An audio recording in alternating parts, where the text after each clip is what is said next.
Hello guys, dito nga pala kami ngayon sa PITX dahil ano kami, may biyahe kami papuntang Bicol. So naramdaman ko lang ngayon guys yung pagkakaiba ngayon dito sa PITX dahil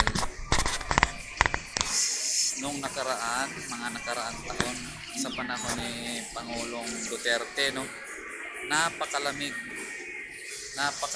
ng PITX, sobrang lamig, malinis. So ngayon medyo malinis naman, pero kakaiba talaga yung nakaraan.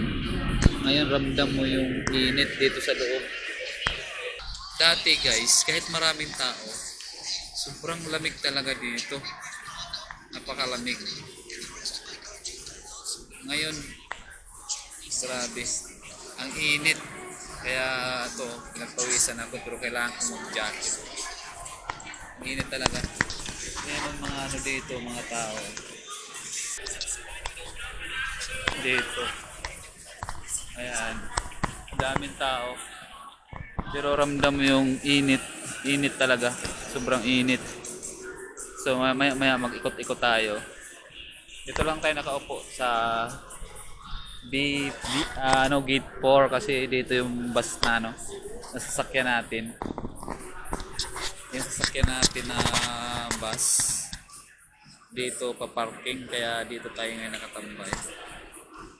Bakit kaya ganito, no? Talagang napabayaan na naman yung ating terminal. Parang rin, yung airport ngayon, alam ko mainit na rin.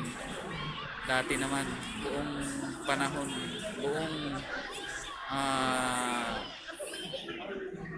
panunungkulan ni Pangulong Duterte, una talaga niyang inasikaso airport, mga terminal, di ba? Pero ngayon napapabayaan na naman. Bumalik na naman sa dating walang pakialam sa mga tao, ng ating mga namumuno ngayon.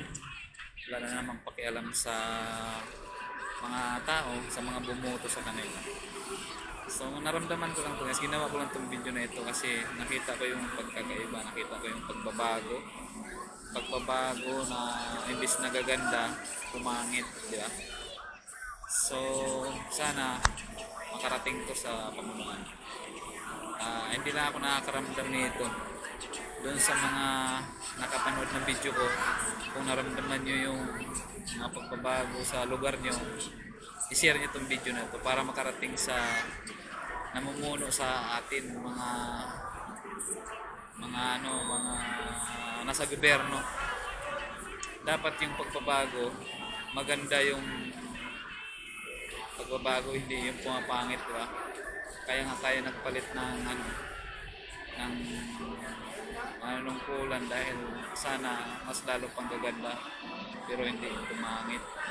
Sobrang init talaga guys. Tingnan mo si Kuya, diba? Hindi alam ni Kuya kung anong gagawin niyang punas sa likod niya kasi pawis. Mainit talaga dito, mainit.